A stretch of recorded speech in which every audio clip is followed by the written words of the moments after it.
একটা ক্ষুদ্র মাছি, যাকে আমরা বিরক্তিকর, নোংরা ও রোগবাহী বলে তাড়িয়ে দেই, সেই মাছির ভেতরেই লুকিয়ে আছে এমন এক রহস্য যা চমকে দিয়েছে আধুনিক বিজ্ঞানকেও। আজ থেকে 1400 বছর আগে মহানবী হজরত মুহাম্মদ সাল্লাল্লাহু আলাইহি ওয়াসাল্লাম বলেছিলেন, যদি কোনো মাছি তোমাদের পানীয়ের মধ্যে পড়ে তবে সেটিকে সম্পূর্ণভাবে ডুবিয়ে দেবে, তারপর বের করে ফেলবে, কারণ এর এক ডানায় আছে রোগ আর অন্য ডানায় আছে তার প্রতিকার। তখন হয়তো অনেকেই ভাবত, এটা কিভাবে সম্ভব? একই প্রাণীর এক ডানায় রোগ আর অন্য ডানায় তার ওষুধ। এটা তো সত্যিই অবাক করার মতো একটি বিষয়। শুধু তাই নয়, শত শত বছর ধরে বহু নাস্তিক ও সংশয়বাদীরা নবীজির এই হাদিস নিয়ে অনেক ঠাট্টা মশকরা করেছেন। তারা বলেছেন, রাসূলের এই হাদিস অহেতুক, হাস্যকর এবং অবৈজ্ঞানিক। কিন্তু আজকের আধুনিক বিজ্ঞান বলছে, রাসূলুল্লাহ সাল্লাল্লাহু আলাইহি ওয়াসাল্লামের সেই কথার প্রতিটি শব্দ সত্য। খাবারের পাত্রে কিংবা পানীয়তে মাছি পড়লে কি করতে হবে, রাসূল সাল্লাল্লাহু আলাইহি ওয়াসাল্লামের এ সংক্রান্ত বিভিন্ন নির্দেশনা রয়েছে।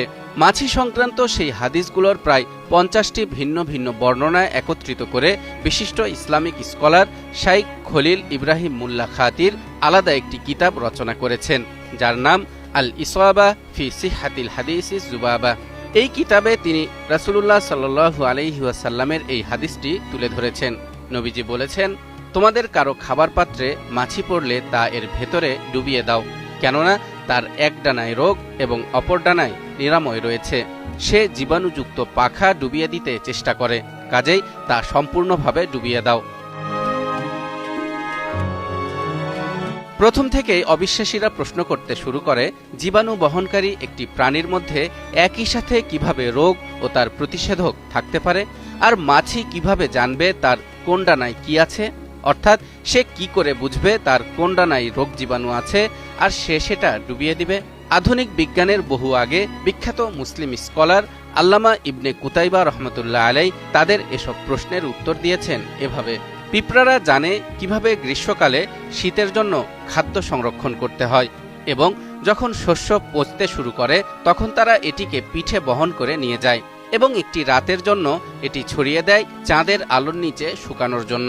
ঠিক তেমনিভাবে যখন কোনো কচ্ছপ সাপ খেয়ে ফেলে, সে তখন সাপের বিষের ঔষধ হিসেবে পাহাড়ি লতাপাতাও খেতে জানে। ঠিক এভাবেই মাছির মধ্যেও আশ্চর্যের বিষয় থাকতে পারে এবং রোগ ও শিফা উভয়ই থাকতে পারে।